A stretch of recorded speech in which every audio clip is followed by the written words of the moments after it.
Hi friend, welcome to my channel. তো আজি মুই রাত্রিবেলা সেই বৃষ্টি পড়ি আছে, তো বৃষ্টি পড়ছে জন্য মুই মার মাংস আনছে, মুই কষা কষা মাংস করি আছো। আর মাংস বানতে বানতে মুই একটা মোর কথা কয়ে আছো, মোর অনেক আগের কথা। তো কথাটা মোর মোর নতুন বিয়ে যখন হয়েছে তখন মুই মাছ মাংসটা অত বানাং নাই, আর বাড়িতে মুই অত বানাং নাই, মা দিদা কখনো বানিয়ে দেয় নাই। তো মাংস বানাটা মুই অত জানাং নাই আগত। কি করছিলাম, এদিনকে মোর দেওয়ারে মাংস দেশি মুরগি নিয়ে বাড়িতে থুইয়ে গেছে। মুই কম মশলা টশলা করি ততক্ষণে মাংসটা আমার সিদ্ধ হোক। মুই কি করছং, মাংসটা মুই সিদ্ধ করে বসে দিচ্ছ, দিয়ে মশলা করছং, আলু কাটছং, পেঁয়াজ কাটছং, টমেটো কাটছং। অতক্ষণে মাংসটা সিদ্ধ হয়েছে। তো সিদ্ধ হওয়ার পরে মাংসটা যখন আমি বসে দিম, তখন মোর শ্বশুরে এসে কয়, এটা কি?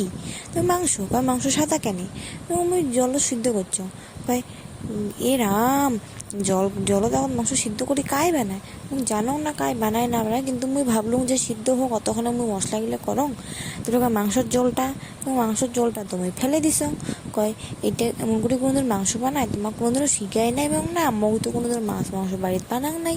মুই খালি ভাজি ভাত, ডাল ভাত এগুলোই বানাইছ। ওই যে প্রথম গলতি ছিল মোর মাংস বানা। ওদিন থাকি আর কোনোদিনও মুই মাংস বানাং নাই। মুই মোর শ্বশুরে সব রেডি করে দিয়েছিল মাংসর।